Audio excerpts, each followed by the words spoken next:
Good morning, students. So today we came here to discuss the question pattern of chemistry of 2018 and 19. More precisely, in general, we are going to discuss about the trends which has been changed in the last 5 years. तो अगर हम देखें जो basic सी changes है जो पिछले 5-1 सालों के अंदर चेंज हुई है, तो पहले एनसीईआरटी के अंदर कुछ डेकोरेटिव चैप्टर्स हुआ करते थे, जैसे solid state, polymers, biomolecules, environmental chemistry, chemistry in everyday life. तो उनसे इन सबसे मिलाकर भी शायद वो 1-2 सवाल नहीं पूछ रहे थे. अब उन्होंने क्या कर रखा है, कंपल्सरली इन चैप्टर्स के ऊपर से सवाल पूछ रहे हैं.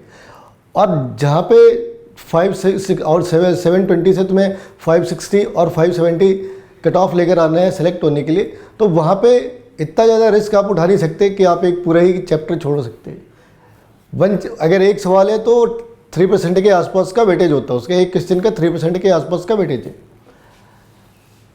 तो यहाँ पे लास्ट 2 ईयर की 18 और 19 की बातें यहाँ पे डिस्कस कर रखी है.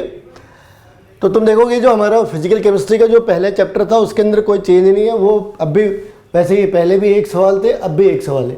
और ये जो माइक्रो एनालिसिस होती है ना, इसके अंदर एक छोटी सी प्रॉब्लम ये देख लो कि अगर तुम किसी दूसरे वेबसाइट पे जाओगे तो शायद ये नंबर थोड़े आगे पीछे हो सकते हैं.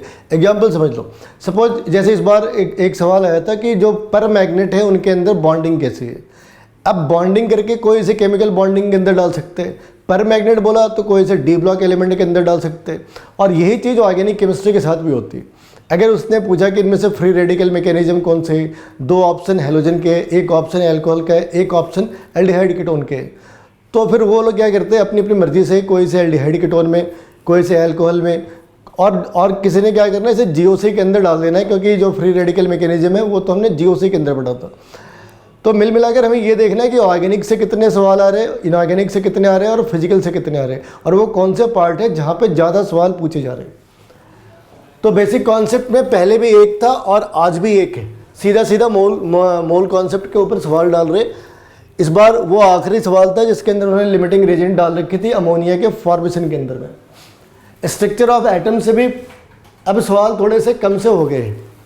बोस थ्योरी के ऊपर ऑन एन एवरेज ये सवाल पूछते हैं इसके अंदर. पीरियडिक टेबल में जो ट्रेंड्स है, अब यहाँ पे एक बार फिर से वैसे ही है. अगर मान लो उसने बॉइलिंग पॉइंट पूछ रखी है हाइड्राइड ऑफ ग्रुप 6 की, तो कुछ लोग इसे पी ब्लॉक के अंदर डाल देने हैं, क्योंकि हाइड्राइड पी ब्लॉक के अंदर, हाइड्राइड सल्फर के पी ब्लॉक के अंदर आते हैं. लेकिन उसने बॉइलिंग पॉइंट पूछ रखा है, कुछ लोग इसे पीरियडिक टेबल के अंदर भी डाल सकते हैं. तो यहाँ पे केमिकल बॉन्डिंग के अंदर से जैसे पहले 2 सवाल थे, इस बार थोड़े ज़्यादा से सवाल आ गए. अपर एंड की तरफ में आगे 5 सवाल आ गए. मगर फिर से वैसी बात है, फिर से बात एक बार वही है कि ये 5 के 5 सिर्फ केमिकल बॉन्डिंग के थे, या फिर ये पी और डी से इनकी आपस में इंटरलिंकिंग थी. तो जो मल्टी कॉन्सेप्ट बेस्ड क्वेश्चंस होते हैं वो 2-3 जगहों पे लोग उसे प्रेस कर देते हैं. स्टेट्स ऑफ मैटर से इस साल 1 सवाल आया, जबकि पहले यहाँ से 1 भी सवाल नहीं आ रहे थे. थर्मोडायनेमिक्स में फिर से वैसे ही है, 2 है. इक्विलिब्रियम में भी वही स्टेटस है, 3 और 3. इस साल रेडॉक्स के अंदर 1 सवाल आया, जबकि पहले रेडॉक्स के अंदर कोई सवाल नहीं आ रहा था. हाइड्रोजन के अंदर भी इस बार 1 सवाल आ रहे, पिछली बार कुछ भी नहीं आया. इस ब्लॉक के अंदर मामला बराबरी का है, दोनों साल वैसे ही रहे. फिर से पी ब्लॉक में वैसे ही मामला है, इस बार बहुत ज़्यादा से दिख रहे और लास्ट टाइम 1 ही था. अब तुम देखोगे पी ब्लॉक 2 जगहों पे 11th क्लास में भी है और 12th क्लास में भी है, तो हमने दोनों को इकट्ठा एक जगह कर रखा है. अब ये हमारा ऑर्गेनिक जीओसी का पार्ट है. जीओसी वाले पार्ट के अंदर है बेसिकली वो which of the right the correct IUPAC name, या फिर कुछ एक पार्ट जैसे आइसोमर्स वगैरह पूछ लेते. तो वो इस बार कन्फाइंड रखा, इस बार भी और पिछली बार भी 3:3 का रेशियो रहा, मतलब 1:1 का रेशियो है. 3 सवाल पूछे गए थे. हाइड्रोकार्बन में इस बार पहले से थोड़े से ज़्यादा सवाल पूछ रखे. वैसे ही अगर तुम देखते जाओ तो सॉल्यूशन के अंदर 2 और 1, इलेक्ट्रोकेमिस्ट्री के अंदर 2-1. तो ये एक तरह का ये हमने यहाँ पे डाटा प्रोजेक्ट कर रखे है. अब इन बातों का मतलब क्या है, इन बातों से हमें क्या समझना है, तो हमें ये देखना है कि भाई कुछ एक पार्ट्स है जो न्यूक्लियस पार्ट है जिनसे सबसे ज़्यादा सवाल आ रहे हैं. जैसे अगर हम फिजिकल केमिस्ट्री की बात कर लें तो थर्मोडायनेमिक्स, इक्विलिब्रियम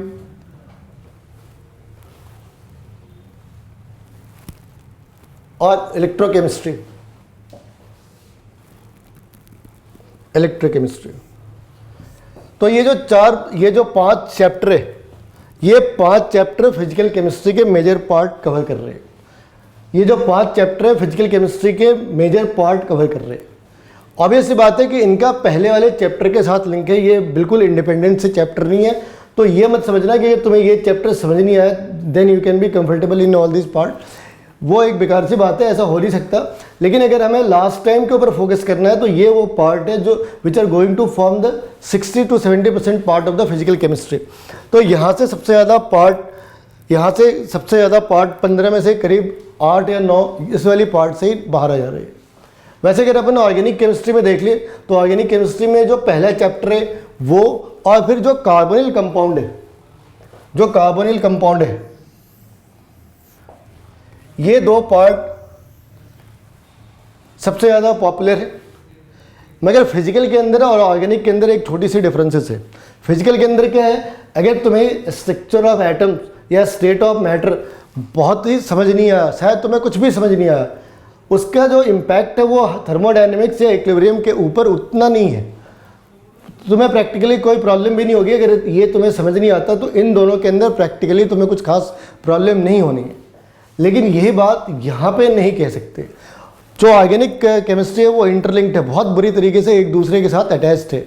तो जैसे हम यहाँ पर रिस्क उठा सकते हैं कि इसे छोड़ दिया और इन वाली पार्ट्स को कवर करा, वैसे ऑर्गेनिक के अंदर करना थोड़ा मुश्किल काम है। यहाँ पे सारे पार्ट एक दूसरे के साथ बुरी तरीके से इंटरलिंक्ड है। अगर हमें किसी 2 पार्ट को बहुत ज़्यादा फोकस करना है तो ये वो 2 पार्ट है जहाँ पे मेजॉरिटी एरिया है, जहाँ पे सबसे ज़्यादा सवाल आ रहे हैं।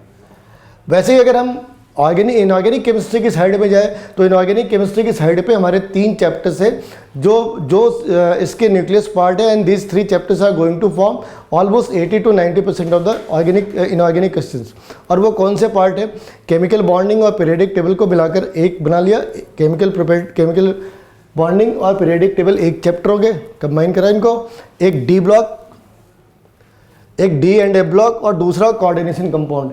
इनसे मेजॉरिटी सवाल आते हैं। बाकी एस और पी ब्लॉक में क्या प्रॉब्लम आ रही कि पी ब्लॉक में तुम्हारे पास 13 से 18 तक चैप्टर्स है, 13 to 18 6 चैप्टर ये हो गए, और एस के अंदर 2 है, ग्रुप 1 और ग्रुप 2। तो 8 चैप्टर 8 सब टॉपिक तुम पढ़ रहे हैं, तो उसके ऊपर 1 या 2 सवाल आ रहे हैं। और यहाँ पे 4 चैप्टर्स के ऊपर में करीब 7 से 8